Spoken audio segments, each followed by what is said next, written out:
Okay, this will be my third video about Kundalini. Just jump right in. Start talking about vibration and frequency. So when you're trying to activate the Kundalini energies within you, there's various different things you can do, various different methods. The method by which I took to develop the Kundalini energy was through essentially the use of different frequencies and vibrational frequencies. Essentially, you can use music or different actual specific tones in order to activate the different chakras within you. Now, this is my subjective opinions, of course, but this is what, in fact, did happen to work for me. It may not work in the same way for everyone else, and in fact, I doubt that it will. You may have positive results working with the methods in which I describe, but they may not be what's best for you. But first of all, what I do recommend is that if you are serious about Kundalini, that you do look for someone who can actually teach you. And be very careful about your selection of a teacher. Coming into the situation and not knowing what you're doing can be quite dangerous. And furthermore, if you have a teacher that doesn't know what they're doing either, and that doesn't warn you, first of all, that there are a lot of things that can happen to you, such as I described in previous videos, madness, paralysis, maybe even death. Those are some of the things that can actually occur. And I have heard of a couple situations when people have caused themselves actual damage, irreparable damage, in fact. So do be careful when you're doing this. Make sure you have a teacher that knows what they're doing. And if they don't, first of all, warn you that these sorts of things can happen, then I would stay away from them. And so some of the things that you might begin to consider when actually trying to do Kundalini yourself, hopefully under proper guidance. There are many methods, like I said. The method that I chose eventually was to use different frequencies and vibrations, you can use different songs, different specific frequencies.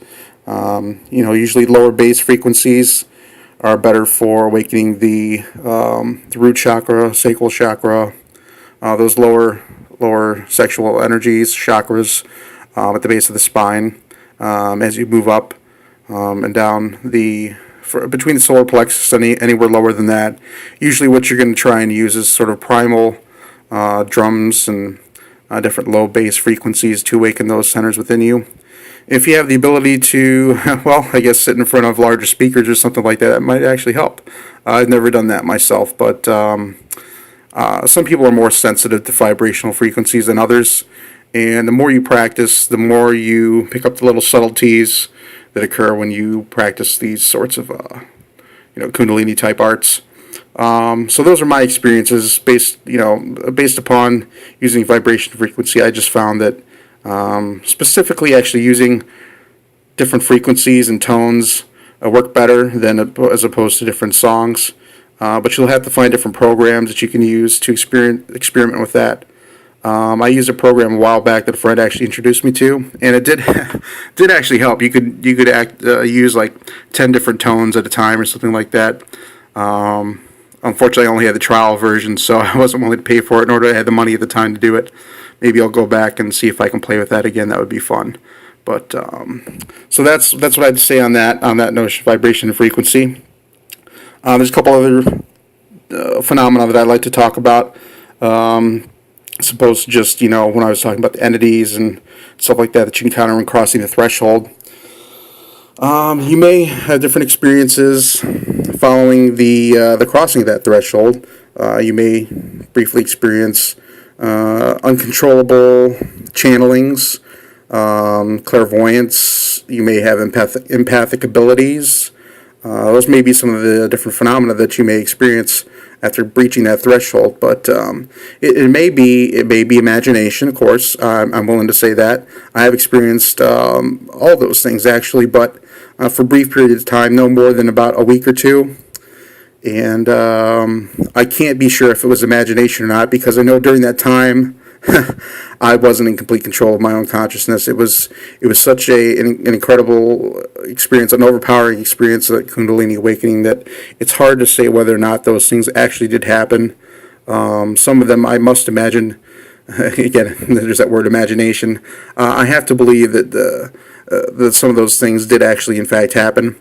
But again, I try not to believe, and I try to verify. So maybe if I happen to have those experiences again, then I can try to begin to compare then to my previous experience following my Kundalini awakening, as it's called. And again, I do not like to use the word awaken, because really it's just not true. Kundalini is just a glimpse into what is possible, and that's really all it is. And it's not just an opinion; it's verified for me at this point.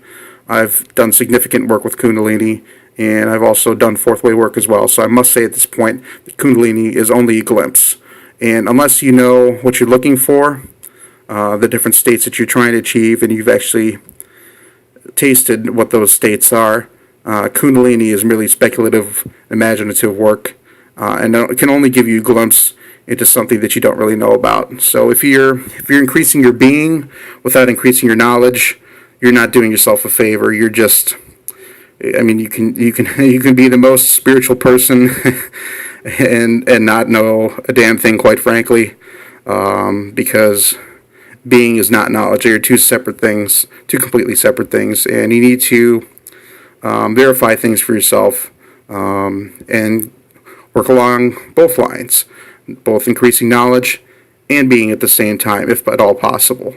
That's what creates true understanding. So that's what we have to work on if we can. And then the last thing I'll go into is the notion of 360-degree viewing. That's one of the most interesting of all the Kundalini phenomena that occurs.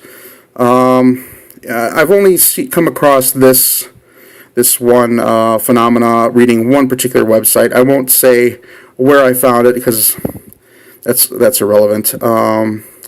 Just know that people have described this experience.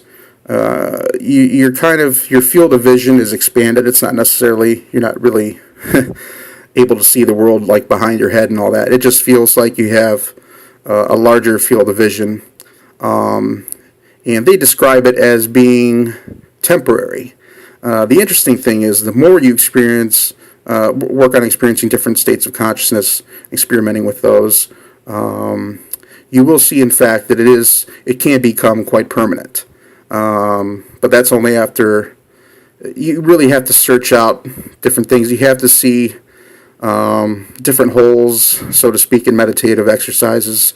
You have to look for certain things, and you have to know what you're looking for when you're essentially drawing out these certain types of phenomena or experiences or feelings, whatever it is that you're looking for during your meditative experiences. There should be, in fact, an aim, if you can. Sometimes you do stumble upon things that you weren't, in fact, looking for. They can get quite interesting there, and it can also get quite dangerous too.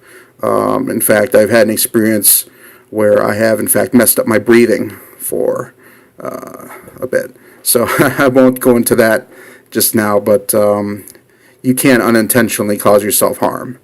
And if you're going places where no one else has been before, no one else that you know has gone before, then of course you'll likely run into things that you weren't expecting, and just be prepared for that.